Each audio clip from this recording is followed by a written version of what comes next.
الحمد لله نحمده ونستعينه ونستغفره ونؤمن به ونتوكل عليه ونعوذ بالله من شرور أنفسنا ومن سيئات أعمالنا من يهده الله فلا مضل له ومن يضلله فلا هادي له ونشهد أن لا إله إلا الله لا ضد ولا ند ولا نديد له لا مثل له ولا مثيل له ونشهد أن محمدا عبده ورسوله أما بعد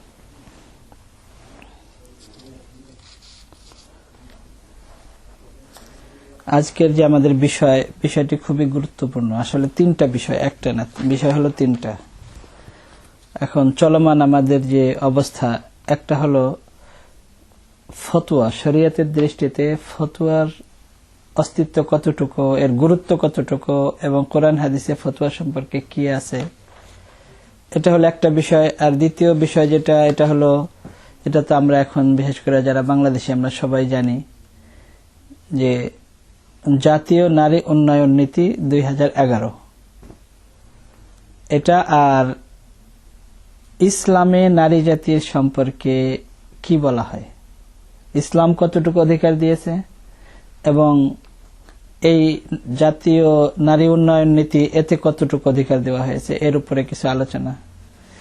আর তৃতীয় বিষয় যেটা, এটা হলো শিক্ষানীতি। তো জাতীয় শিক্ষানীতি হলে তো আসলে দেখার বিষয় হলো যে আমরা কোন জাতি, আমরা কি বাঙালি জাতি না মুসলিম জাতি, এটা হলো আমাদের দেখার বিষয়। যেহেতু বাঙালির সাথে তো আর ইসলামের সাথে আর ইমানের সাথে কোনো সম্পর্ক না, আসলে তো আমাদের সম্পর্ক হলো ইসলামের সাথে। তো সেই হিসাবে আমরা একটা মুসলিম জাতি, আর মুসলিম জাতির একটা শিক্ষানীতি থাকা উচিত এবং এটা আছে এবং ছিল। তো আমাদের শিক্ষানীতি হওয়া উচিত মুসলিম জাতির শিক্ষানীতি। এই তিনটা বিষয়ের উপর আলোচনা। তো খুব সংক্ষেপে ইনশাআল্লাহ আমরা এই তিনটা বিষয়ের উপর আলোচনা করব। প্রথম হলো ফতোয়া। ফতোয়া এটা আরবি শব্দ, এটা তো আমরা সবাই জানি। আর বহুবচন হলো ফাতাওয়া। এর অর্থ হলো জবাব, সিদ্ধান্ত, আদেশ, ইরশাদ, এটা হলো ফতোয়ার অর্থ। ফতোয়া শব্দটি যদি আল্লাহ তাআলার পক্ষ থেকে, যে আল্লাহ তাআলা ফতোয়া দিয়েছেন, বা রাসূলুল্লাহ সাল্লাল্লাহু আলাইহি ওয়াসাল্লামের পক্ষ থেকে, যে রাসূলুল্লাহ সাল্লাল্লাহু আলাইহি ওয়াসাল্লাম ফতোয়া দিয়েছেন, তাহলে এর অর্থ হবে আদেশ বা সিদ্ধান্ত। যে আল্লাহ তাআলা আদেশ করেছেন বা সিদ্ধান্ত দিয়েছেন, রাসূলুল্লাহ সাল্লাল্লাহু আলাইহি ওয়াসাল্লাম আদেশ করেছেন বা সিদ্ধান্ত দিয়েছেন। যদি এটা উলামায়ে কেরাম, মুফতিয়ানে কেরাম, তাদের পক্ষ থেকে বলা হয় যে উলামায়ে কেরাম ফতোয়া দিয়েছেন, মুফতিয়ানে কেরাম ফতোয়া দিয়েছেন, অমুক বড় মুফতি ফতোয়া দিয়েছেন, তাহলে এর অর্থ হবে যে আল্লাহ তাআলা এবং রাসূলুল্লাহ সাল্লাল্লাহু আলাইহি ওয়াসাল্লামের বা শরীয়তের কোনো আদেশ নিষেধ বা শরীয়তের কোনো বিধান বর্ণনা করা। কোনো মুফতি কোনো ফতোয়া বানাতে পারে না। মুফতির কাজ হলো ফতোয়া বর্ণনা করা। কোনো মুফতি কোনো ফতোয়া বানাতে পারে না, এটা কারো অধিকার নেই। শরীয়তের দৃষ্টিতে কোরআন হাদিসের আলোকে যা থাকে সেই হিসাবে বর্ণনা করা, এটা হলো মুফতির কাজ, এটাই হলো ফতোয়া। অর্থাৎ শরীয়তের বিধান এবং শরীয়তের আইনেরই অপর নাম হলো ফতোয়া। শরীয়তের যে বিধান, এটা যদি কেউ বর্ণনা করে সঠিকভাবে, এটাই হলো ফতোয়া। কেউ জিজ্ঞেস করে, এটাকে ইস্তেফতা বলা হয়, তার যে জবাব, এটাই হলো ফতোয়া। আল্লাহ তাআলা কোরআনে কারিমে ইরশাদ করেছেন, আউযু বিল্লাহি মিনাশ শাইতানির রাজিম, ওয়া ইস্তাফতুনাকা ফিন নিসাই কুলিল্লাহু ইফতিকুম ফিহিন্না। এবং হে নবী, আপনার নিকট তারা মহিলাদের বিয়ের সম্পর্কে ফতোয়া জিজ্ঞেস করে, আপনি বলে দিন আল্লাহ তাআলা তোমাদেরকে তাদের ব্যাপারে ফতোয়া দিচ্ছেন। সূরা নিসার আয়াত নম্বর 127। এখানে ফতোয়া শব্দ কোরআনে কারিমে ব্যবহার করা হয়েছে এবং আল্লাহ তাআলা ইফতি, অর্থাৎ আল্লাহ তাআলা নিজেই ফতোয়া দিচ্ছেন। অন্য আয়াতে আল্লাহ তাআলা ইরশাদ করেছেন, ইয়াস্তাফতুনাকা। ইস্তেফতা বলা হয় জিজ্ঞেস করা, মানে ফতোয়া চাওয়া। ইয়াস্তাফতুনাকা হে নবী, তারা আপনার কাছে ফতোয়া জিজ্ঞেস করে, আপনার কাছে ফতোয়া চায়। কুলিল্লাহু ইউফতিকুম ফিল কালালা, আপনি বলে দিন আল্লাহ তাআলা তোমাদেরকে ফতোয়া দিচ্ছেন কালালা সম্পর্কে। কালালা বলা হয়, এই আয়াতেই পরে এর বর্ণনা আছে, কালালা বলা হয় যে নিঃসন্তান, যার কোনো ওয়ারিস নাই, সে হলো কালালা। তো এই আয়াতেরই শেষে কালালার বিস্তারিত আল্লাহ তাআলা কোরআনে বর্ণনা করেছেন। হে নবী, তারা আপনার নিকট ফতোয়া জিজ্ঞেস করে, আপনি বলে দিন আল্লাহ তাআলা ফতোয়া দিচ্ছেন তোমাদেরকে কালালা সম্পর্কে। যদি কোনো পুরুষ মারা যায় এবং তার কোনো সন্তানাদি না থাকে এবং এক বোন থাকে, তবে পাবে তার পরিত্যক্ত সম্পত্তির অর্ধেক অংশ, মানে অর্ধেক পাবে, যার সম্পত্তি আছে তার অর্ধেক। যদি কালালা হয়, মানে তার অন্য আর কেউ নাই, শুধু বোন আছে। এবং সে যদি নিঃসন্তান হয়, তবে তার ভাই তার উত্তরাধিকারী হবে। 2 বোন থাকলে তাদের জন্য তার পরিত্যক্ত সম্পত্তির 2/3। সূরা নিসার আয়াত 176। এই 2টি আয়াতে আল্লাহ তাআলা নিজেই ফতোয়া দিয়েছেন। তো এর দ্বারা আমরা নিজেরাই বুঝতে পারি যে আল্লাহ তাআলা নিজেই ফতোয়া দানকারী। তো ফতোয়ার গুরুত্ব কতটুকু, কোরআনে কারিমের এই আয়াত এটাই অনেক বড় একটা সার্টিফিকেট। এর থেকে আর বড় সার্টিফিকেট কি হতে পারে? ইলামুল মুওয়াক্কিঈন কিতাবের মধ্যে হাফেজ ইবনুল কাইয়িম রাহমাতুল্লাহ আলাইহি বিস্তারিতভাবে লিখেছেন, কিন্তু এখানে তো আমাদের এত সময় হবে না বিস্তারিত বলার জন্য, তো অনেক সময়ের দরকার। ইলামুল মুওয়াক্কিঈনে বলেন, আউয়ালু মান ওয়াকা আনিল্লাহ হুয়ার রাসূল, সর্বপ্রথম যিনি আল্লাহ তাআলার পক্ষ থেকে আসেন তিনি রাসূল। অর্থাৎ আল্লাহ তাআলা মুফতি, ফতোয়া আল্লাহ তাআলা দিয়েছেন। আল্লাহর পর আল্লাহর পক্ষ থেকে যিনি ফতোয়া দিবেন তিনি রাসূল। তো সর্বপ্রথম মুফতি, দুনিয়ার বুকে সর্বপ্রথম মুফতি, সমস্ত নবীগণের সরদার, সমস্ত মুত্তাকিদের ইমাম, সর্বশেষ মহানবী হযরত রাসূল সাল্লাল্লাহু আলাইহি ওয়াসাল্লাম, যিনি সৃষ্টি ও সৃষ্টিকর্তার মধ্যে মাধ্যম এবং দূত হিসাবে এবং মুফতি হিসাবে দুনিয়াতে আগমন করেছেন। ইসলামের শুরু থেকেই, একেবারে প্রথম থেকেই ফতোয়ার প্রচলন। যেহেতু কোরআনে কারীম যখন থেকে নাজিল হওয়া শুরু হয়েছে, যখন থেকেই আদেশ নিষেধ শুরু হয়েছে, সবই ফতোয়া। রাসূলুল্লাহ সাল্লাল্লাহু আলাইহি ওয়াসাল্লাম জবাব দিতেন, সাহাবায়ে কেরাম প্রশ্ন করতেন, ইস্তেফতা করতেন। হাফিজ ইবনুল কাইয়িম রাহমাতুল্লাহ আলাইহি ইলামুল মুওয়াক্কিঈনের যে 3য় খণ্ড, যেটা এই পুরাটার মধ্যে এমন 300-র বেশি প্রশ্ন, সাহাবায়ে কেরামের প্রশ্ন সরাসরি, আর রাসূলুল্লাহ সাল্লাল্লাহু আলাইহি ওয়াসাল্লামের একেবারে সরাসরি জবাব। সাহাবায়ে কেরাম জিজ্ঞেস করেছেন আর হুজুর সাল্লাল্লাহু আলাইহি ওয়াসাল্লাম সরাসরি জবাব দিয়েছেন। মানে উলামায়ে উম্মত এর উপর এত বেশি মেহনত করেছেন যে প্রত্যেকটা জিনিসকে সংরক্ষিত করে রেখেছেন। যে হুজুর সাল্লাল্লাহু আলাইহি ওয়াসাল্লামকে সাহাবায়ে কেরাম প্রশ্ন করেছেন আর হুজুর সরাসরি জবাব দিয়েছেন। ইস্তেফতা এবং ফতোয়া।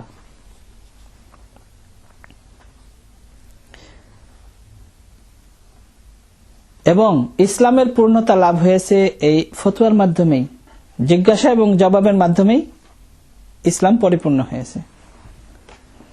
ইবাদত, লেনদেন, চরিত্র গঠনে, সমাজ গঠনে, রাষ্ট্রীয় জীবনে এবং জীবন বিধানে ফতোয়ার গুরুত্ব অপরিসীম।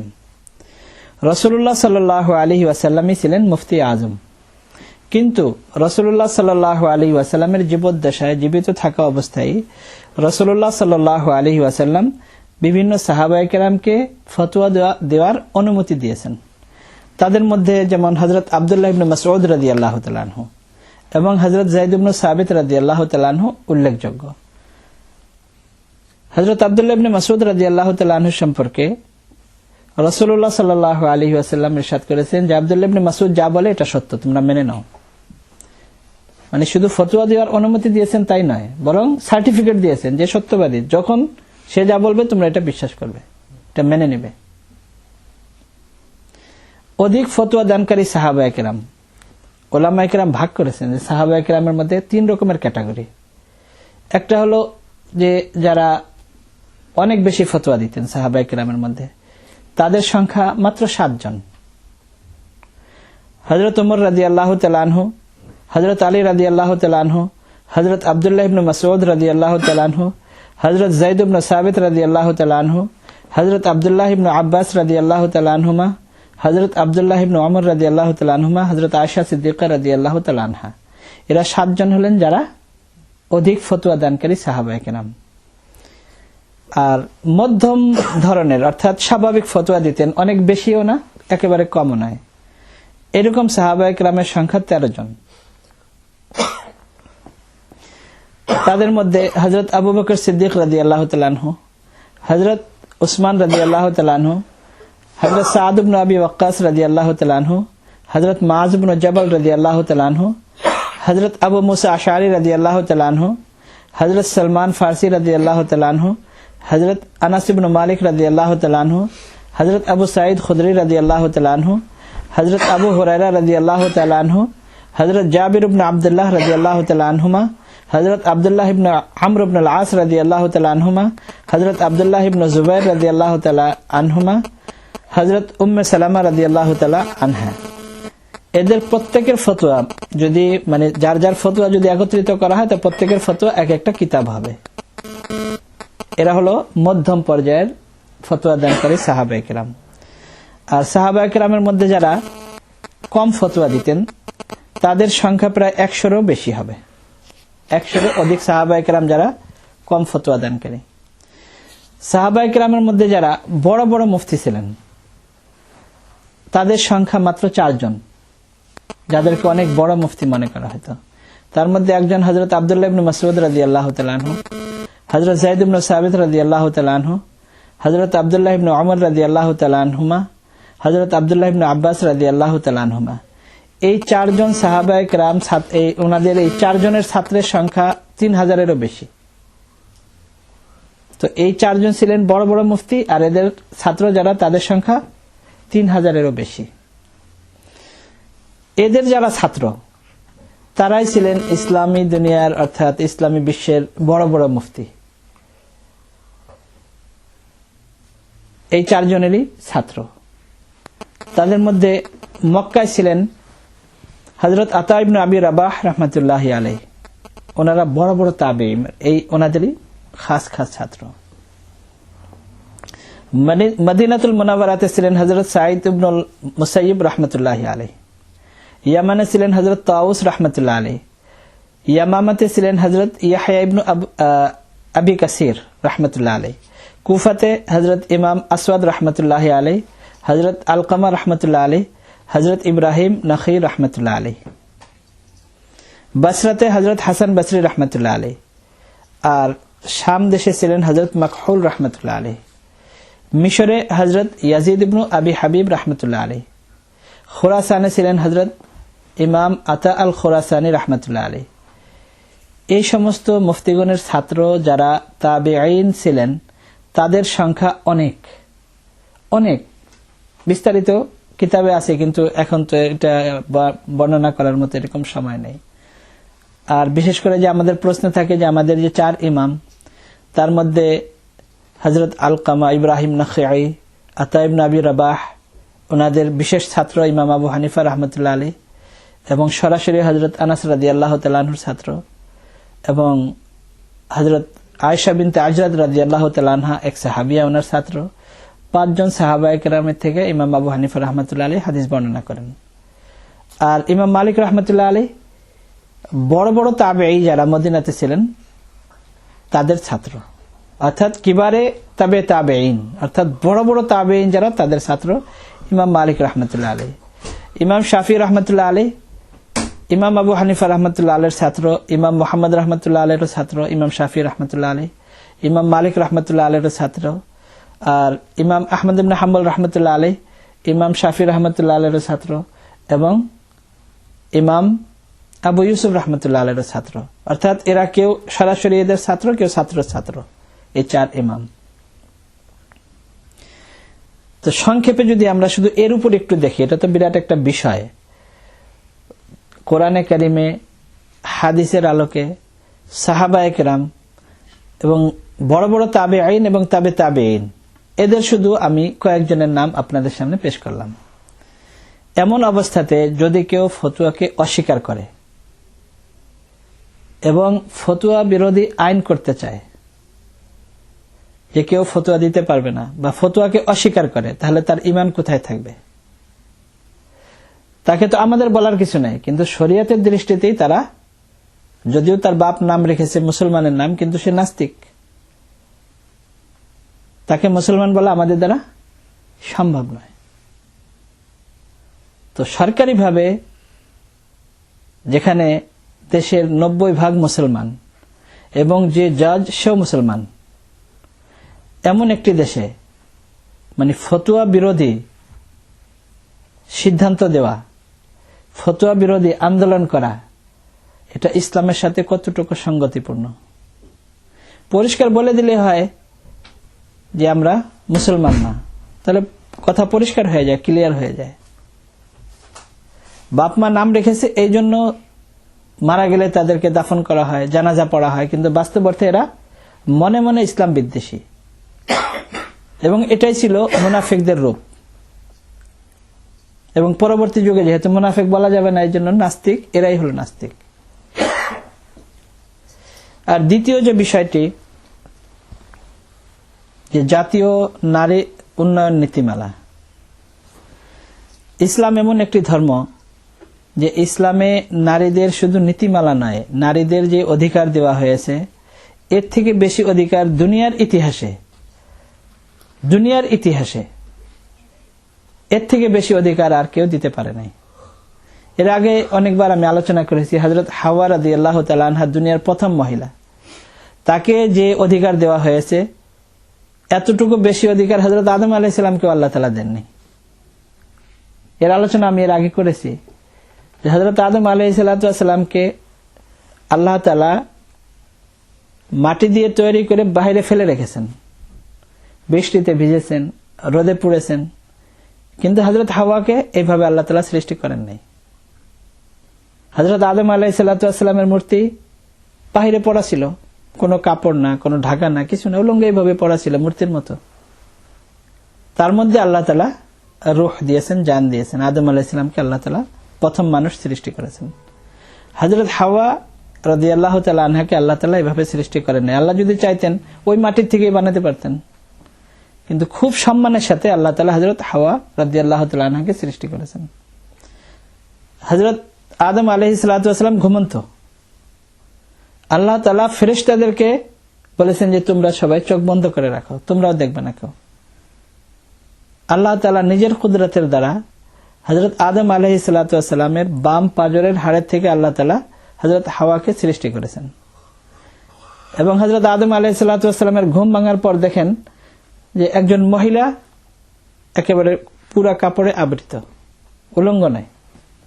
অর্থাৎ হযরত হাওয়া রাদিয়াল্লাহু তাআলা আনহাকে উলঙ্গ হওয়া ফেরেশতারাও দেখে নাই, হযরত আদম আলাইহিস সালামও মানে এমন অবস্থায় দেখেন নাই।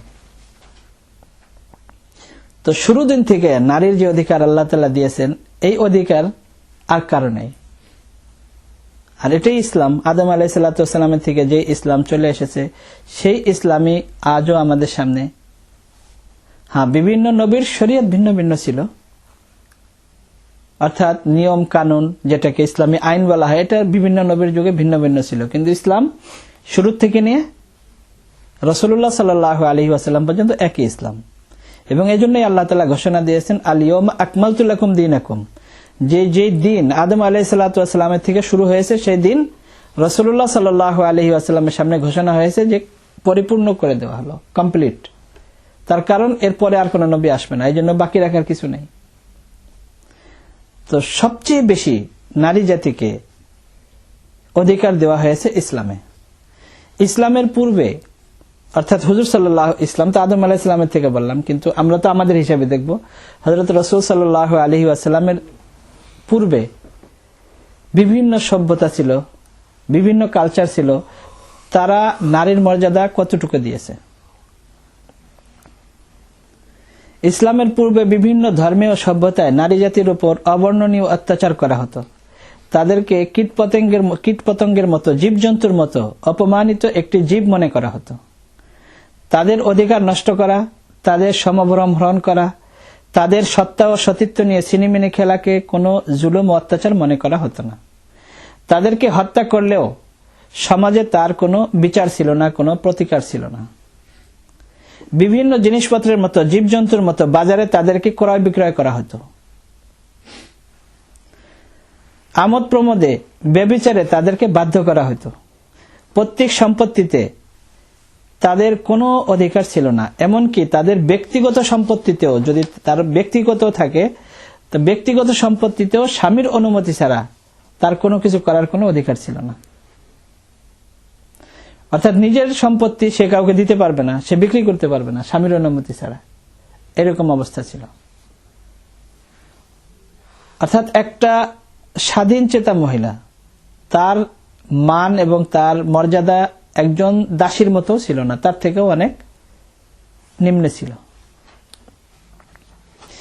বিধবা স্ত্রীকে মৃত স্বামীর সাথে জ্বালিয়ে দেওয়া হতো। এটা তো আমরা নিজেরাই জানি আমাদের পাশের দেশে। যদি কারো মেয়ে জন্ম নিত তাহলে তার মুখ কালো হয়ে যেত, এটা তো কোরআন শরীফে আছে।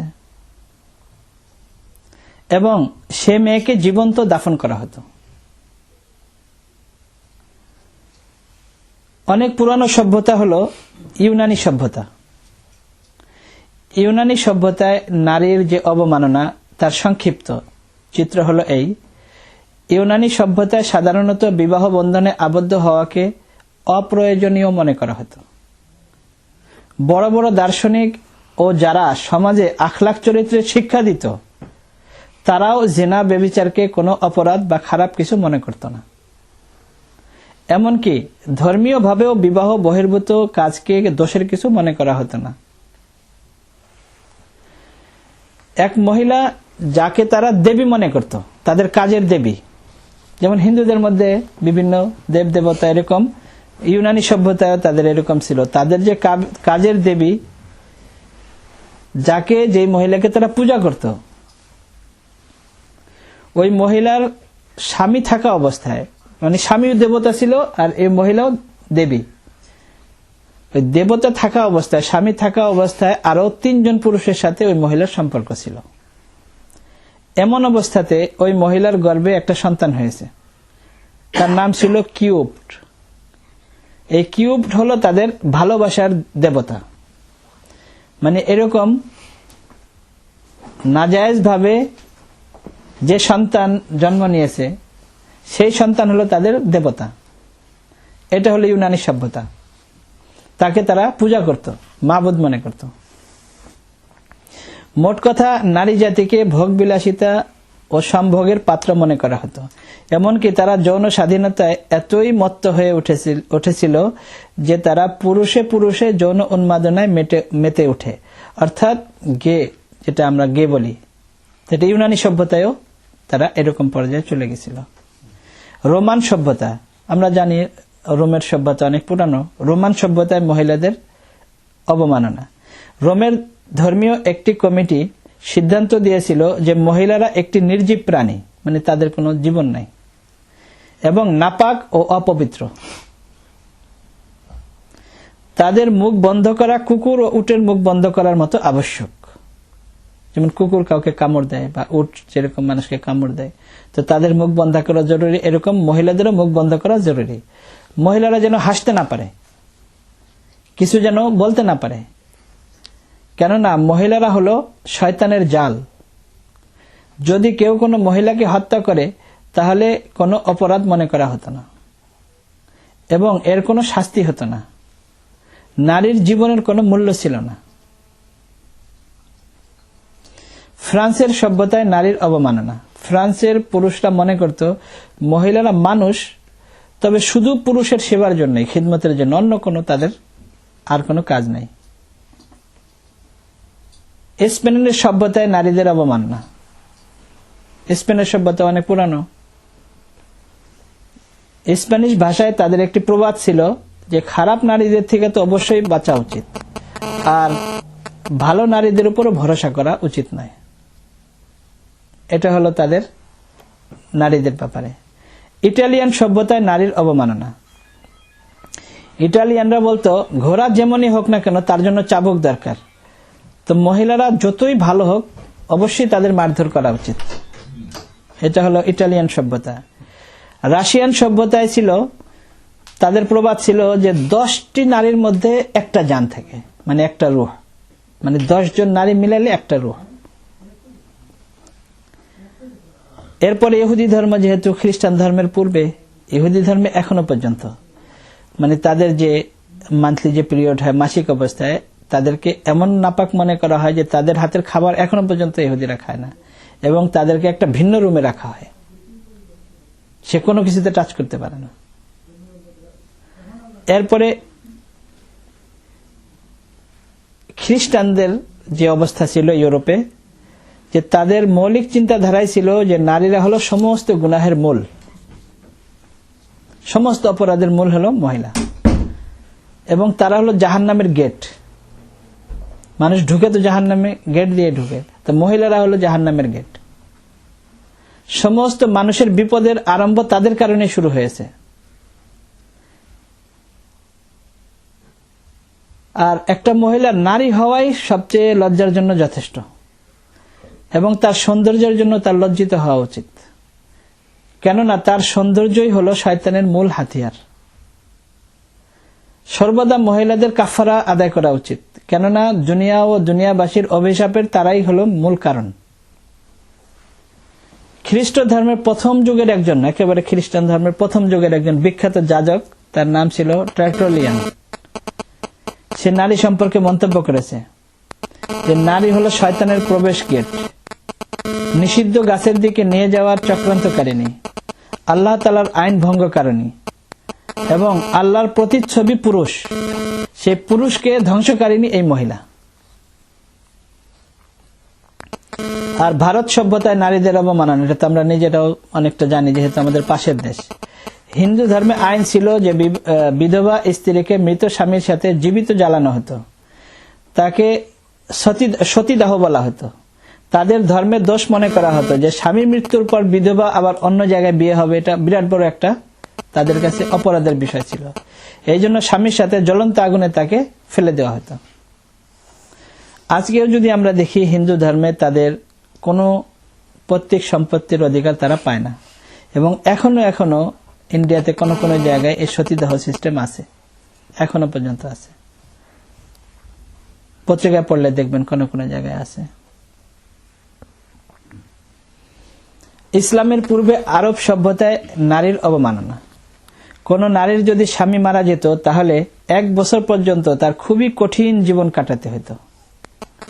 আবু দাউদ শরীফ সিয়াসিত্তার একটা কিতাব, এখানে কিতাবুল ইদ্দাহ, মানে স্বামী মারা গেলে যে ইদ্দত পালন করতে হয়, এই চ্যাপ্টারের মধ্যে ইমাম আবু দাউদ রাহমাতুল্লাহ আলাইহি আরবদের অবস্থা বর্ণনা করেছেন। যখন কোনো নারীর স্বামী মারা যেত, তখন 1 বছর পর্যন্ত ছোট একটি বদ্ধ রুমে তার থাকতে হতো, খারাপ কাপড় পরিধান করতে হতো। 1 বছর অতিবাহিত না হওয়া পর্যন্ত সে কোনো সুগন্ধি লাগাতে পারত না। যখন 1 বছর পার হয়ে যেত, তখন কোনো গাধা, ছাগল বা কোনো পাখি বা অন্য কোনো জন্তুকে তার কাছে আনা হতো, যার সাথে সে তার নিজের গুপ্ত অঙ্গকে বা লজ্জাস্থানকে ঘষত। আর যেহেতু 1 বছর পর্যন্ত তার কোনো গোসল নাই, কোনো পরিষ্কার পরিচ্ছন্নতা নাই, 1 বছর পর্যন্ত এই অবস্থায় থাকতে হতো, যার কারণে অনেক জার্ম হয়ে যেত, অনেক বিষাক্ত জার্ম তার ভিতরে হয়ে যেত। এই জন্য অনেক সময় দেখা যেত যে জীবের সাথে তার ওইভাবে মিলানো হতো, ওই জীবটাই মারা যেত। 1 বছর পর্যন্ত এরকম একটা বদ্ধ রুমে তাকে রাখা হতো।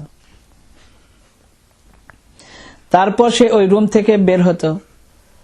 তার নিকট উট, ছাগলের পায়খানা, উট বা ছাগলের পায়খানা, এটা তার হাতে দেওয়া হতো। দিলে সে ওইগুলো কি করতো, সামনের দিকে ফিকে মারতো, আবার পিছনের দিকে ফিকে মারতো। এই ফিকে মারা এটার হলো যে তখন মানুষ বুঝতে পারতো যে তার ইদ্যত এখন পূর্ণ হয়ে গেছে, মানে তার 1 বছর ইদ্যত পার হয়ে গেছে, আর বিপদকে সে মানে এদিক ওদিক ফিকে মারলো আর কি, এটা মানুষ বুঝতো তখন। আবু দাউদ শরীফে এই বর্ণনা। এরপর যে সে তার সাধারণ জীবন যাপন করতে পারতো। এটা হলো মানে আরবদের সভ্যতা, ইসলামের পূর্বে, জাহেলিয়াতের যুগে। এরপর আসি আমরা যে পরবর্তীতে ইউরোপের যে সভ্যতা, ইউরোপ বলতে পুরা পাশ্চাত্যের যে সভ্যতা, ইউরোপ আমেরিকা সব, এরা এই জুলুম অত্যাচার সবকিছু দূর করার পিছনে অনেক চিন্তা ভাবনা, আন্দোলন, অনেক কিছু করার পরে তারা মনে করলো যে কি করা যায়, তাদের অধিকার দেওয়া দরকার এবং পূর্ববর্তী যে সমস্ত জুলুম অত্যাচার তাদের হয়ে গেছে, বৈষম্য, এগুলো সব দূর করতে হবে। এটা তাদের 18 শতকের কথা, মানে 18 শতকের কথা। তখন তারা যে নারী আন্দোলনের সাথে যে সমস্ত নীতিমালা, যে কি কি স্বাধীনতা আমরা চাই মহিলাদের জন্য, তো সবকিছু তালাশ করলে দেখা যায় যে 3টা জিনিস তার মূল আর কি। প্রথম হলো নারী ও পুরুষের সমতা ও সমান অধিকার। যেহেতু তাদের কাছে আল্লাহ তাআলার সঠিক কালাম, সঠিক কিতাব তাদের কাছে নাই, যার কারণে একটা তো হলো আল্লাহ প্রদত্ত, আল্লাহর বানানো আইন, আর একটা যখন মানুষ যখন নিজের হিসেবে আইন বানাতে যাবে, তখন এটা তো আমরা নিজেরাও দেখি যে রাশিয়াতে তাদের যে কমিউনিজম, সেকুলারিজম, তাদের এটাই ছিল যে এই বৈষম্য দূর করতে হবে, কেউ একেবারে গরিব থাকবে, কেউ বড় লোক হবে, এটা দূর করতে হবে। যেহেতু তাদের কাছে আল্লাহ প্রদত্ত যে আইন, এই আইন নাই, তাই জন্য তারা বলছে সবাইকে সমান করো। সবাইকে সমান তারা কিভাবে করবে? তারা তো নিজেরাও করতে পারবে না। মানে একটা দেশে যদি একজন প্রেসিডেন্ট হয়, সবাই তার প্রেসিডেন্ট হতে পারবে না, আর সবাই তো জনগণ হতে পারবে না, তো দেশ চালাবে কিভাবে? তো যদি কেউ বলে সবাই সমান হবে, এটা কি সম্ভব? তো এটা হলো মানুষের জ্ঞান। যখন আল্লাহ প্রদত্ত দিনকে তারা বোঝার চেষ্টা না করবে, আইনকে বোঝার চেষ্টা না করবে, তখন তারা নিজেদের হিসেবে যখন আইন বানাবে, তখন অবশ্যই তার মধ্যে শত শত ভুল থাকবে এবং এটার প্রতিক্রিয়া এমন হবে, রিয়াকশন এমন হবে, যেটা গোটা জাতির উপরে বরং গোটা দুনিয়াবাসীর উপরে প্রভাব পড়বে। যেমন তারা যে চিন্তা ভাবনা করেছিল যে বৈষম্য দূর করতে হবে সবকিছু, এর জন্য কি করতে হবে? নারী পুরুষ সমান অধিকার। দ্বিতীয় নম্বর যে জিনিসটা ছিল যে নারীর অর্থনৈতিক স্বাধীনতা, মানে অর্থনৈতিকভাবে নারীরা যদি স্বাধীন, তারা যদি কামাই করতে চায়, ব্যবসা করতে চায়, চাকরি করতে চায়, তাদের অধিকার দিয়ে দাও। আর তৃতীয় নাম্বার হলো নারী পুরুষের অবাধে বিচরণ ও মিলামিশা, মানে তাদের কোনো বাধা বিঘ্ন থাকবে না, সবার সাথে চাকরি করতে পারবে, চলতে পারবে, ব্যবসা করতে পারবে, অর্থাৎ পুরুষের সাথে নারীর সাথে কোনো আর থাকবে না, বাদ থাকবে না, অবাধে মিলামেশা যেটাকে বলা হয়। এই 3টা জিনিসের যদি আমরা দেখি যে কি কি প্রভাব পড়লো। প্রথম নাম্বার যদি আমরা দেখি যে সমান অধিকার, তো সমান অধিকারের অর্থ হলো যে কাজ মহিলা করবে, পুরুষ করবে, সে কাজ মহিলাও করতে পারবে, তাদের মধ্যে আর কোনো এই বৈষম্য থাকবে না। তো অফিস আদালতে সবাই সমান কাজ করতে পারবে। আর দ্বিতীয় নাম্বার যেটা অর্থনৈতিক স্বাধীনতার অর্থ হলো যে এখন আর তার কোনো বিয়ে শাদীর দরকার নেই, স্বাবলম্বী সে, তার তো বিয়ে শাদীর দরকার নেই। আর তৃতীয় নাম্বার যেটা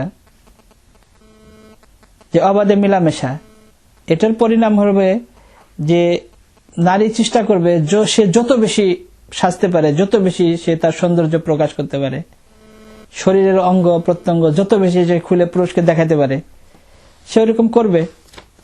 আর যেহেতু নারী পুরুষের মধ্যে আল্লাহ তাআলা জন্মগতভাবে যে একটা ভিন্নতা রেখেছেন, যে মহিলার আকর্ষণ পুরুষের দিকে, পুরুষের আকর্ষণ মহিলার দিকে, এটা হবে,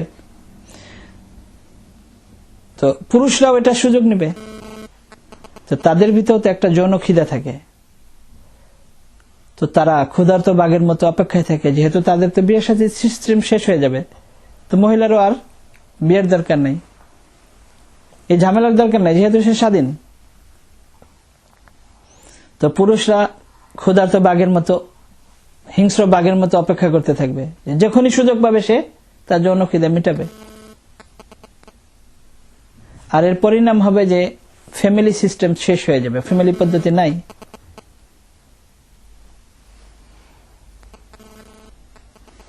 আর এর পরিণাম হলো যে এখন যে আমাদের ফ্যামিলি পদ্ধতি থাকলে যে জিনিসটা হয়, যে একজন স্ত্রী থাকে, তার সন্তান থাকে, সেই হিসেবে সে মা হয়, তার বাপ মা থাকে, আত্মীয় স্বজন থাকে, এখন আর এর কিছু নাই।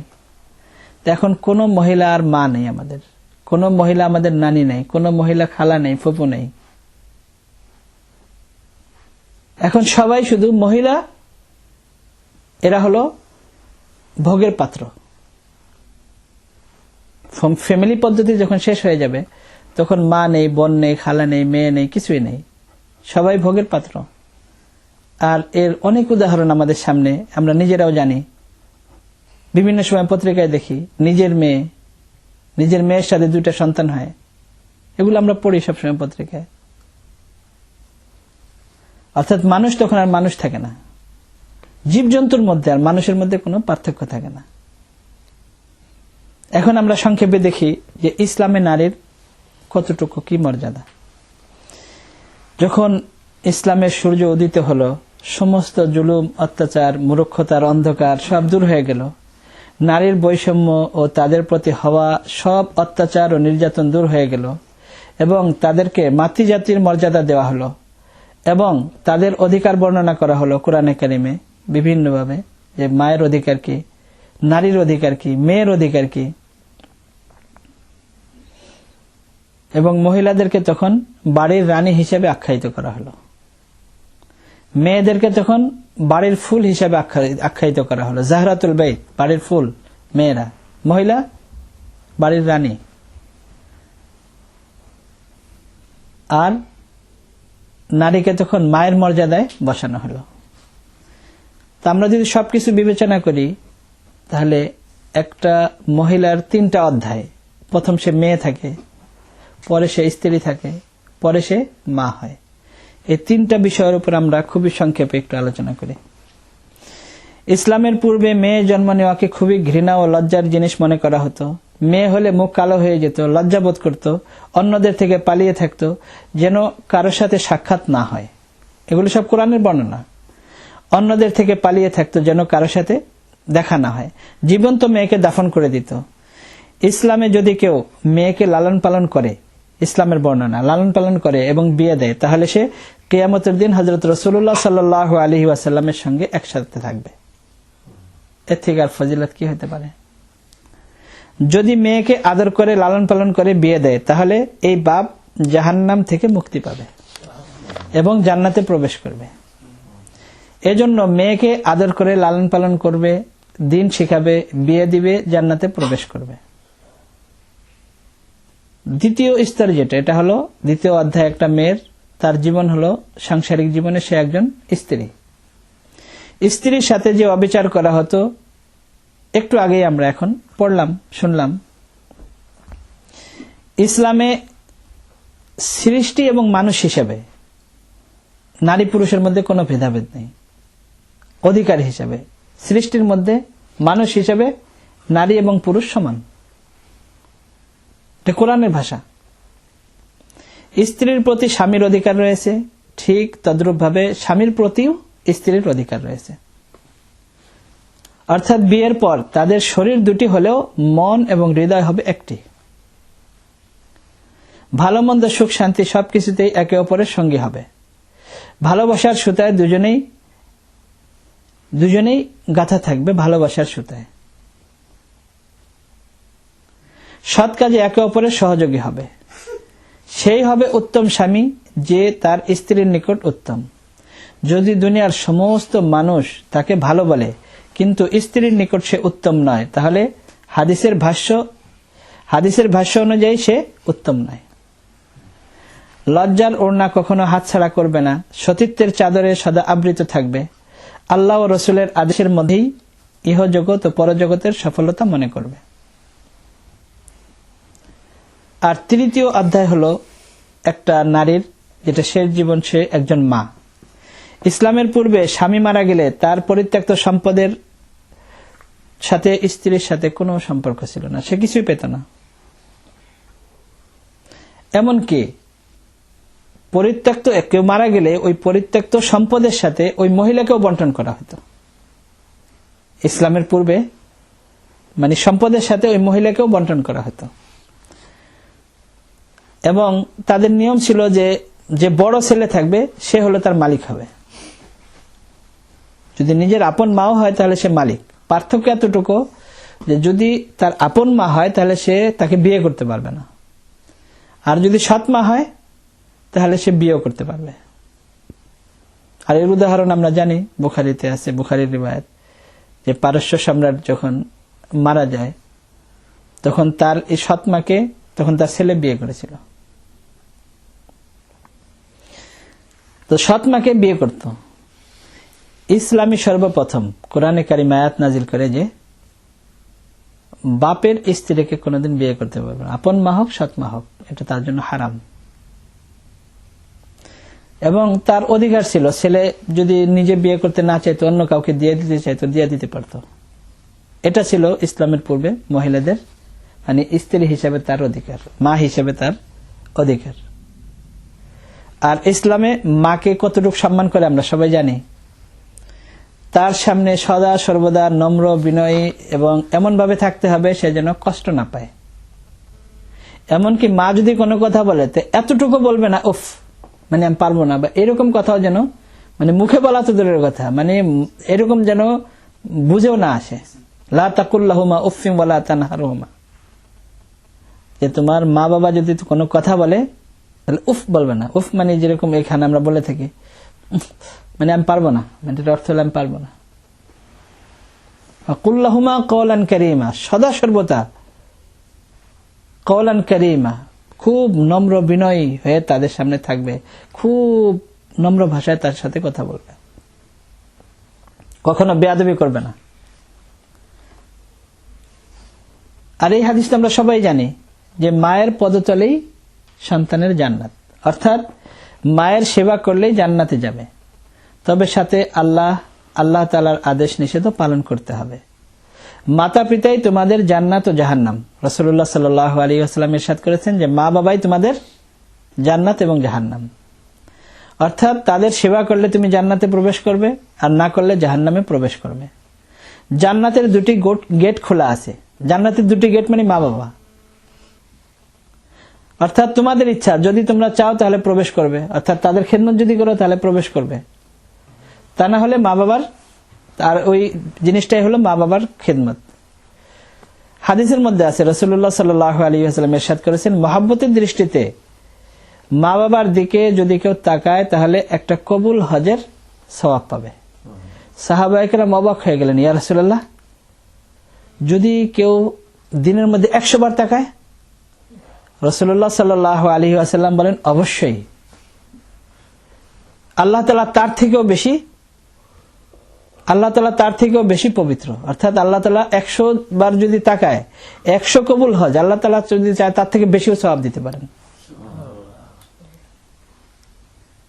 যদি কেউ আল্লাহ ও রাসূল সাল্লাল্লাহু আলাইহি ওয়াসাল্লামের সমস্ত আদেশ নিষেধ পুরোপুরি ভাবে পালন করে, একেবারে যথাযথভাবে, হাদিস, কিন্তু মায়ের মনে কষ্ট দেয়, তাহলে সে ঈমান হারা হয়ে মারা যাবে।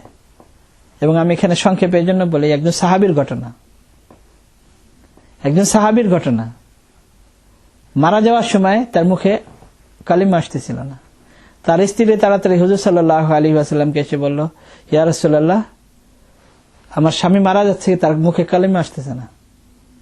হুজুর সাল্লাল্লাহু আলাইহি ওয়াসাল্লাম জিজ্ঞেস করেন যে তার মা আছে? বলে হ্যাঁ মা আছে। তার মা কি তার উপর অসন্তুষ্ট? বলে হ্যাঁ। হুজুর সাল্লাল্লাহু আলাইহি ওয়াসাল্লাম তাড়াতাড়ি তার মার কাছে গেলেন নিজে, যে বললেন তোমার ছেলেকে তুমি মাফ করে দাও। তোমার ছেলে কেমন?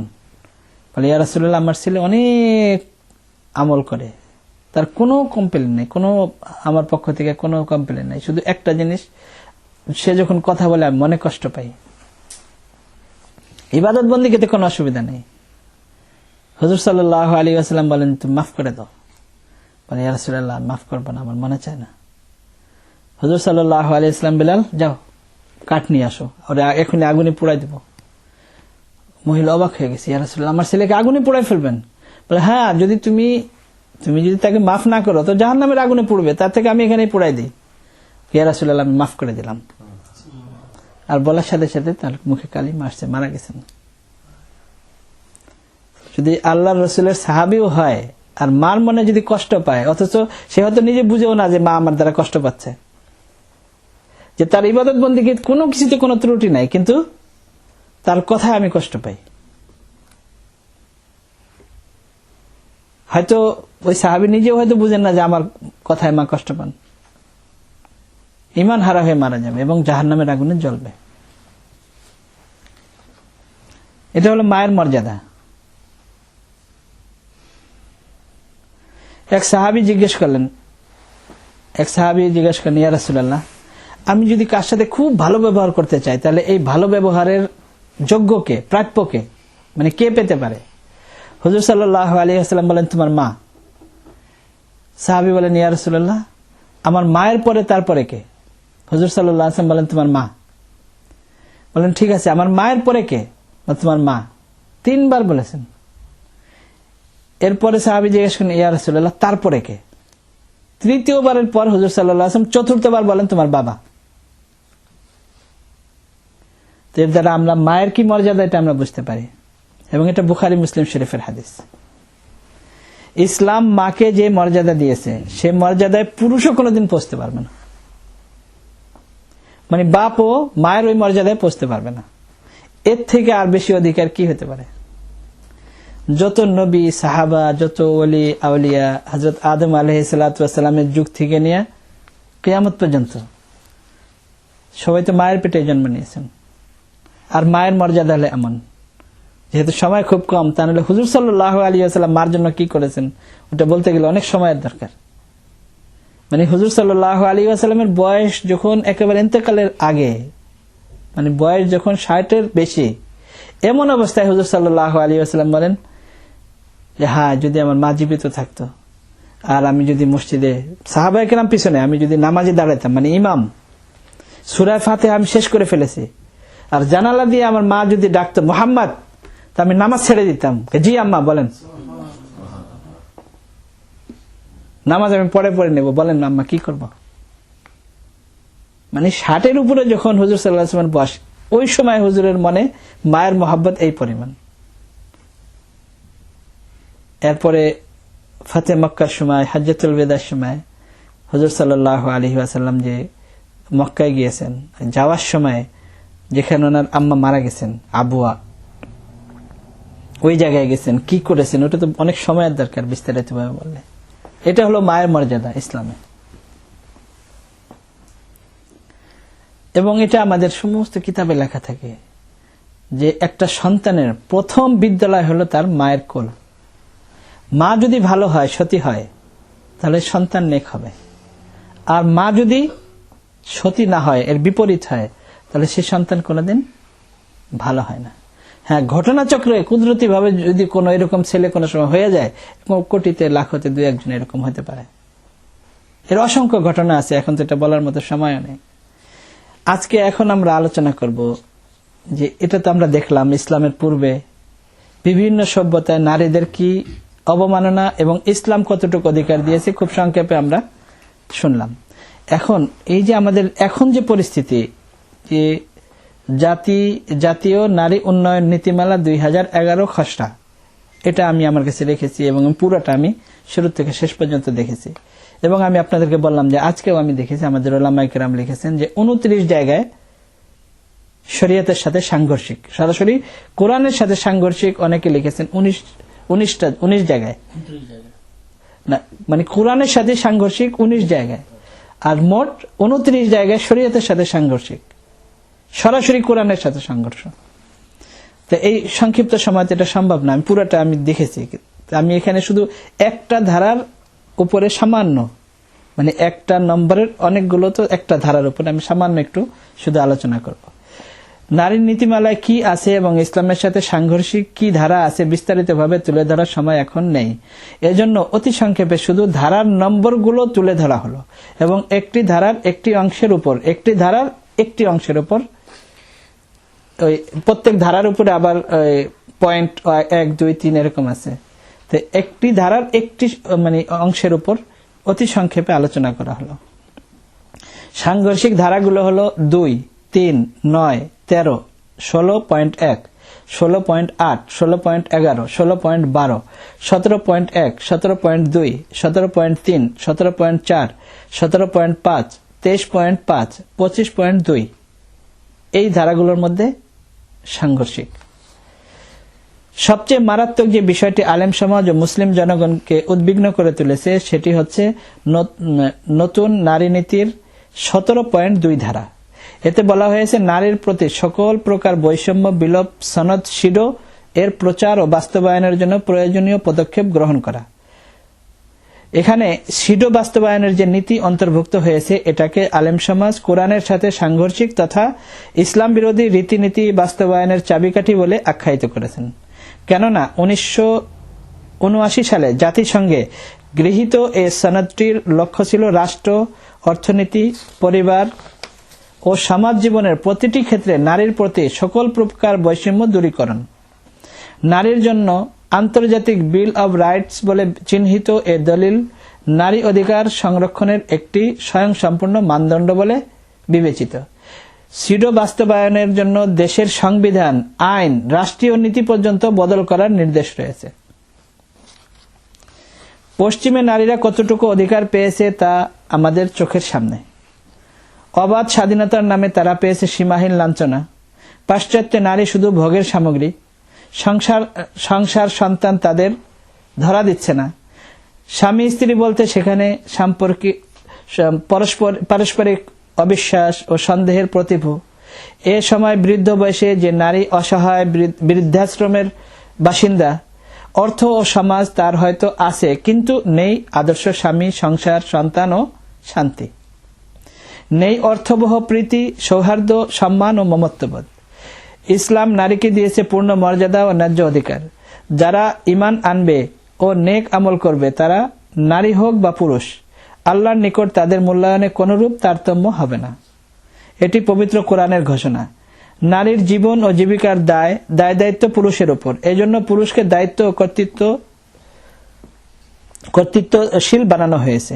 এটাও কোরআনেরই বাণী। আল্লাহর ইবাদত ও স্বামীর সন্তুষ্টি আখেরাতের মুক্তির জন্য যথেষ্ট। এটাও হাদিস। মানে আল্লাহর ইবাদত এবং স্বামীর সন্তুষ্টি এটাই আখেরাতে নারীর মুক্তির জন্য যথেষ্ট। অথচ পুরুষের জন্য আছে জীবন ও জগতের হাজারো কাজ, জীবিকা উপার্জন, যুদ্ধ, কঠোর সংগ্রাম, মুখর কর্মতৎপরতা।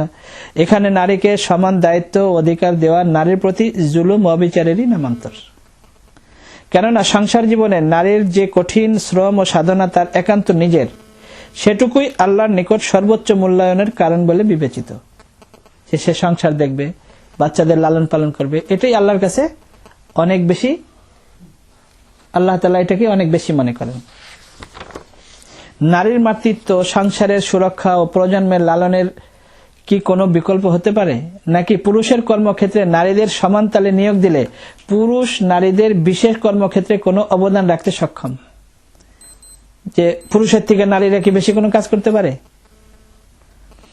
সভ্যতার ইতিহাসব্যাপী কর্ম অঙ্গনের এ প্রকৃতিগত বিভাজনটি কেন যে এরা বোঝে না, এটি হলো প্রশ্ন। বলা হয় সম্পদে নারীর সমান অধিকার ইসলামে দেওয়া হয়নি, অথচ যারা এটা বলে সেই ইউরোপেই তো এক সময় সিদ্ধান্ত নিতে দ্বিধান্বিত ছিল যে নারীর আত্মা আছে কিনা। ইহুদি ও খ্রিস্ট ধর্মে নারীর আর্থ সামাজিক অবস্থান যে কি উল্লেখ করার মতো এখনো হয়েছে, যে তারা এখনো খুব উন্নতি করেছে, এরকম কি বলা যায়? হিন্দু ধর্মে নারীর অবস্থান কোন পর্যায়ে আছে খোঁজ নিয়ে দেখুন। আধুনিক ভারত ও চীনে তো নারীর শিশুর ভ্রূণ জন্মের পূর্বেই হত্যার ধুম চলছে। কিছুদিন পর বিশাল এ দেশ দুটিতে নারীর অস্তিত্ব বিপন্ন হবে বলে বিজ্ঞানীদের আশঙ্কা। ইসলাম নারীর ব্যক্তি মালিকানা, সম্পদ, সম্পত্তি, অর্থ, বিত্ত, বাজার ও ব্যবসায় ব্যবস্থাপনার সকল পর্যায়ে তার কাজের সুযোগ অবারিত করে রেখেছে। নিজ সম্পদের উপর নারীর কর্তৃত্ব ও পূর্ণ নিয়ন্ত্রণ ইসলামেরই দান। উত্তরাধিকার সম্পদে ভাইকে তার দ্বিগুণ দেওয়া হয় পিতার বংশে তার কোনো দায় দায়িত্ব না থাকার কারণে। মহিলার তার বাপের সংসারে কোনো দায় দায়িত্ব থাকে না। অথচ বোনের দ্বিগুণ পাওয়া ভাইটির উপর 1000 গুণ দায় রয়েছে, যার তুলনায় এই সম্পত্তি কিছুই নয়। ভাইকে পিতার ভিটা ও সম্পত্তি রক্ষা, রীতি ও ঐতিহ্য লালন, মা বাবার সেবা ও তত্ত্বাবধান, নিজ স্ত্রীর ভরণ পোষণ, সন্তান লালন, তাদের শিক্ষা, চিকিৎসা, খাদ্য, বস্ত্র, বাসস্থান, বিবাহ শাদী সহ অসংখ্য দায়িত্ব।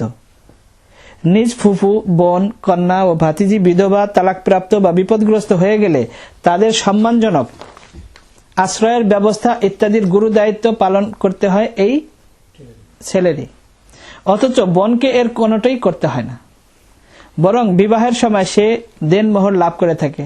বিয়ের পর আজীবন স্বামী তার ভরণ পোষণ করে। স্বামী না থাকা অবস্থায় সে স্বামীর সম্পত্তি থেকেও অংশ লাভ করে। অথচ পিতার বাড়ির উত্তরাধিকার, দেনমোহর, নিজ উপার্জন, ব্যবসায়িক অর্থবিত্ত, মুনাফা সঞ্চয় থেকে নারীর ব্যয় করার কোনো দায় দায়িত্ব নাই। জন্মের পর থেকে বাপের দায়িত্বে, বিয়ের পর স্বামীর দায়িত্বে, স্বামী মারা গেলে নিজের ছেলের দায়িত্বে, ছেলে না থাকলে আবার বাপের দায়িত্বে, বাপ না থাকলে ভাইয়ের দায়িত্বে। অর্থাৎ নারীর ভরণ পোষণের দায়িত্ব পুরুষের উপর, মহিলার উপর কোনো দায় দায়িত্ব নেই। মোট কথা নারীর ব্যয় করার কোনো দায় দায়িত্ব কোথাও নেই। ভাই বোনের উত্তরাধিকার সম্পদের হার কম বেশি হওয়ায় যারা চিন্তিত তাদের চোখ খুলে দেওয়ার জন্য মুসলিম নারীরা এই হিসাবটি তুলে ধরতে পারেন, যাতে অবুঝ কিংবা বিদ্বেষী বিরুদ্ধবাদীরা তাদের প্রোপাগান্ডার উৎসাহ হারিয়ে ফেলে। আরও একটি বিষয় খুব ভালোভাবে বুঝে নেওয়া উচিত। আল্লাহ তাআলা ইরশাদ করেছেন, ভাইয়ের জন্য বোনের অংশের ভাইয়ের জন্য দুই বোনের অংশের সমান, লিযযাকারি মিসলু হাযিল উনসায়াইন, অর্থাৎ একজন পুরুষের দুইজন মেয়ের সমান, অর্থাৎ ভাইয়ের অংশ দুই বোনের সমান। এখানে যদি আমরা জিনিসটা আসলে চিন্তা করি যে আল্লাহ তাআলা প্রথম দুই বোনের অংশ নিশ্চিত করেছেন, ভাইয়ের অংশ দুই বোনের অংশের সমান, তো দুই বোনের অংশ তো প্রথমে নিশ্চিত হয়ে গেল। তো প্রথমেই আল্লাহ তাআলা নারীর অধিকার বর্ণনা করেছেন, তারপর বলেছেন ভাইয়ের কথা।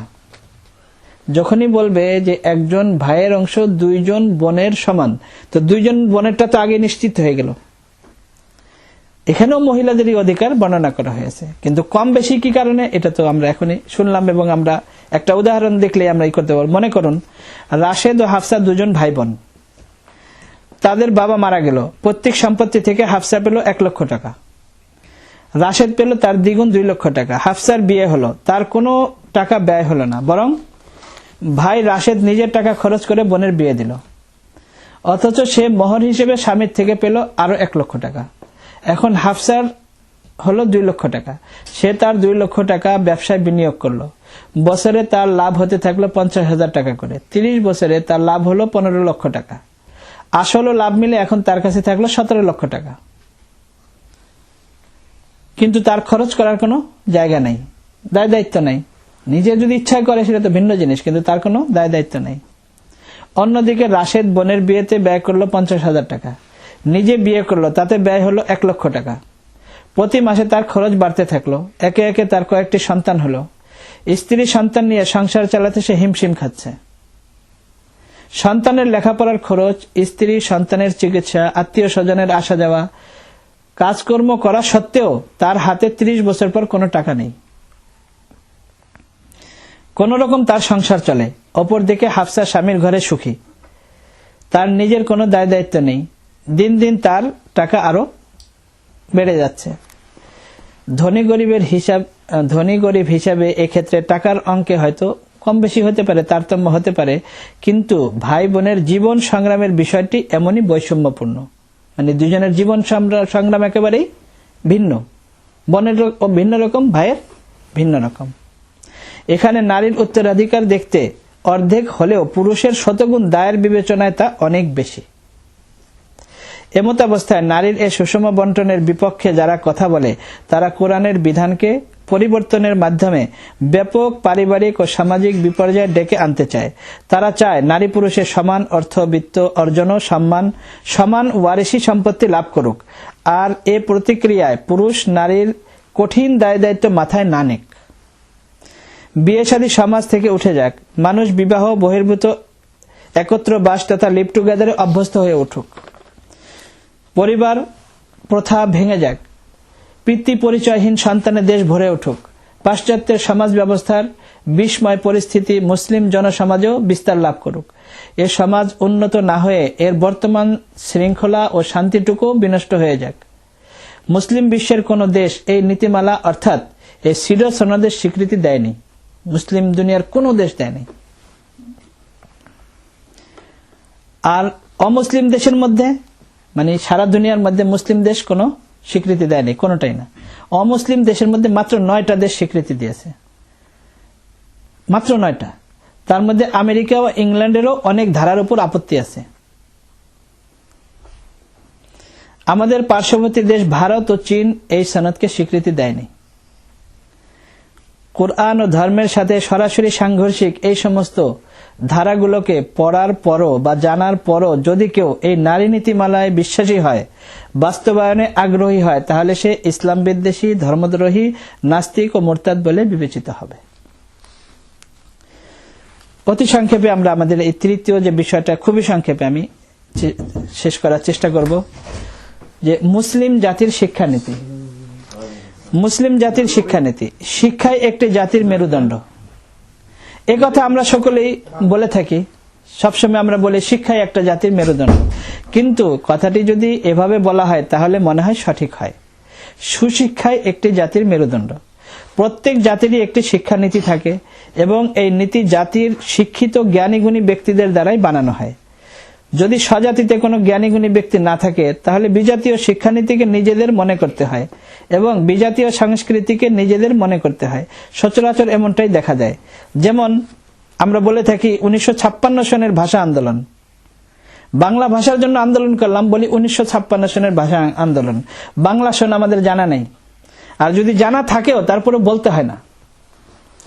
21শে ফেব্রুয়ারি আমাদের বাংলা ভাষা দিবস পালন করতে হয়, বাংলা তারিখ আমাদের জানা নেই, জানা থাকলেও বলতে হয় না, কেননা আমাদের নিজস্ব সভ্যতা নেই, সংস্কৃতি নেই, নিজস্ব শিক্ষানীতি নেই। আমরা একটি মুসলিম জাতি, আমাদের একটি শিক্ষানীতি আছে, এটি আল্লাহ ও রসুল প্রদত্ত শিক্ষানীতি। ইসলামের সর্বপ্রথম ওহী, হে নবী, আপনি আপনার প্রতিপালকের নামে পড়ুন যিনি সৃষ্টি করেছেন। হযরত রাসূল সাল্লাল্লাহু আলাইহি ওয়াসাল্লাম ইরশাদ করেছেন, প্রত্যেকটি মুসলিম নরনারীর উপর ইলম অর্জন করা ফরজ। আল্লাহ তাআলা ও হযরত রাসূল সাল্লাল্লাহু আলাইহি ওয়াসাল্লামের এই ঘোষণা এমন এক সময় দেওয়া হলো যখন মানুষ তাদের মূর্খতার উপর গর্ববোধ করত এবং সে যুগকে মূর্খতা ও জাহেলিয়াতের যুগ বলা হতো।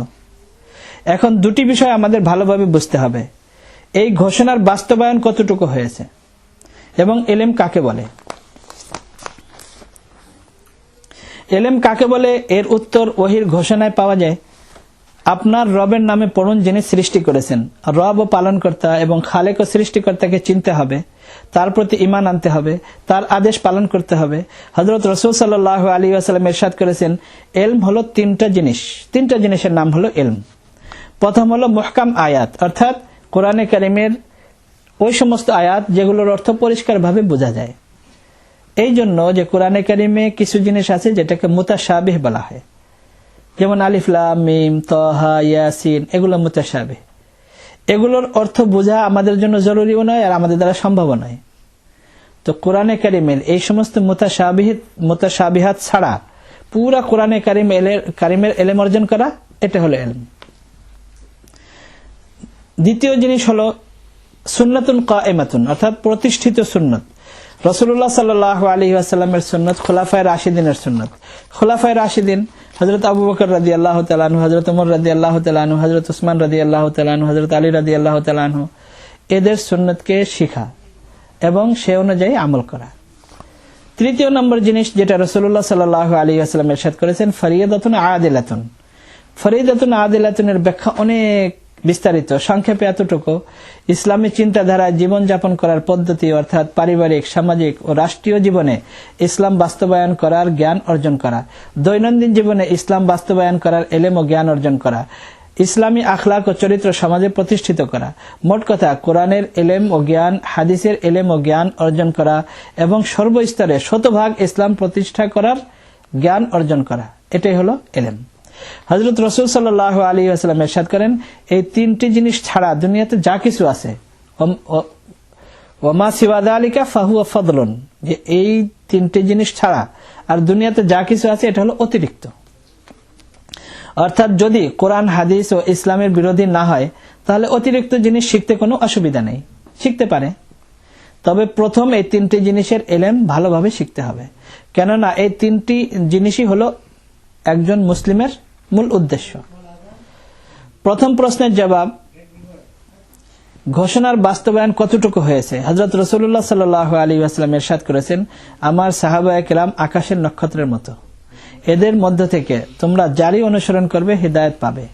অর্থাৎ আমার কোন সাহাবী তোমাদেরকে বিপদগামী করবে না, তোমাদেরকে গুমরাহ করবে না, বরং প্রত্যেকেই তোমাদেরকে সঠিক পথ প্রদর্শন করবে। মোট কথা রাসূলুল্লাহ সাল্লাল্লাহু আলাইহি ওয়াসাল্লামের ঘোষণা শতভাগ বাস্তবায়িত হয়েছে। তালাবুল ইলমি ফরিদাতুন আলা কুল্লি মুসলিম, শতভাগ। যেহেতু হুজুর সাল্লাল্লাহু আলাইহি ওয়াসাল্লাম ইরশাদ করেছেন যে আমার সাহাবায়ে কেরাম সবাই প্রত্যেকেই তোমাদেরকে সঠিক পথে নিয়ে যাবে। তো হুজুর সাল্লাল্লাহু আলাইহি ওয়াসাল্লামের যে ঘোষণা, কোরআনে কারিমের যে ঘোষণা, আল্লাহ তাআলার ঘোষণা, এটা শতভাগ বাস্তবায়িত হয়ে গেছে। অর্থাৎ শতভাগই শিক্ষিত, মানে 100-র মধ্যে 100 শিক্ষিত, এবং শতভাগই পাস। শুধু পাসই নয়, বরং আকাশের নক্ষত্রের মতো উজ্জ্বল তাদের ঈমান, সততা, চরিত্র, মন, এবং তাদের প্রত্যেকেই আদর্শ শিক্ষক এবং আদর্শ মানুষ। আজকে যদি আমরা উন্নত বিশ্বে তালাশ করি, তাহলে এমন কোন দেশ নাই, এমন কোন জাতি নাই যারা বলতে পারে যে আমাদের মধ্যে 100-র মধ্যে 100 ভাগই শিক্ষিত। দুনিয়ার কোন উন্নত দেশ এরকম নাই যারা এটা দাবি করতে পারে যে আমাদের 100-র মধ্যে 100 ভাগই শিক্ষিত। আর নক্ষত্রের মতো হওয়া তো দূরের কথা, আদর্শ মানুষ হওয়ার দাবিও তারা কেউ করতে পারে না। হয়তো তারা এটা বলতে পারবে যে আমরা উন্নতি করতে করতে সমকামিতায় লিপ্ত হয়ে গেছি, অর্থাৎ পুরুষে পুরুষে গে, মহিলা লেসবিয়ান, যা দুনিয়ার ইতিহাসে জঘন্যতম এবং নিকৃষ্টতম অপরাধ, খুবই নিকৃষ্টতম কাজ, জঘন্যতম অপরাধ। এবং কোরআনে কারিমে যাদের শাস্তি বলা হয়েছে, যে লূত আলাইহিস সালামের জাতিকে আল্লাহ তাআলা কিভাবে ধ্বংস করেছে, তো বেশি থেকে বেশি তারা এটা দাবি করতে পারে যে আমরা উন্নতি করতে করতে এত নিচে চলে গেছি। আমরা যদি বিজাতীয় শিক্ষানীতিকে আমাদের নীতি বলে ঘোষণা দেই, তাহলে এটাকে সুশিক্ষা বলা যায় না, বরং এটাকে কুশিক্ষাই বলতে হয়, যার বিস্ফল স্কুল, কলেজে, ইউনিভার্সিটিতে ও সর্বত্রই দেখা যায়। চোর, ডাকাত, গুন্ডা, ক্যাডার, সন্ত্রাসী তৈরি হয়, সুদখোর, ঘুষখোর ও মিথ্যাবাদী তৈরি হয়, যৌন উন্মাদনা ও যৌন সন্ত্রাসের রাজত্ব কায়েম হয়, যেখানে চরিত্র বলতে কিছুই থাকে না। যদি কেউ এই মুসলিম শিক্ষানীতিতে বিশ্বাসী না হয়, বরং এর বিরোধিতা করে অন্য কোন নীতি তৈরি করতে চায়, তাহলে তাকে অবশ্যই ইসলাম বিদ্বেষী, বেঈমান, নাস্তিক ও মুরতাদ বলে বিবেচনা করা হবে। আল্লাহ তাআলা আমাদের সবাইকে এই 3টা বিষয় ভালোভাবে বোঝার তৌফিক দান করেন, এবং সেই হিসাবে আমাদেরকে আল্লাহ তাআলা সচেতন থাকার তৌফিক দান করেন এবং ভালোভাবে আমল করার তৌফিক দান করেন। ওয়া আখিরু দাওয়ানা আনিল হামদুলিল্লাহি রাব্বিল আলামিন।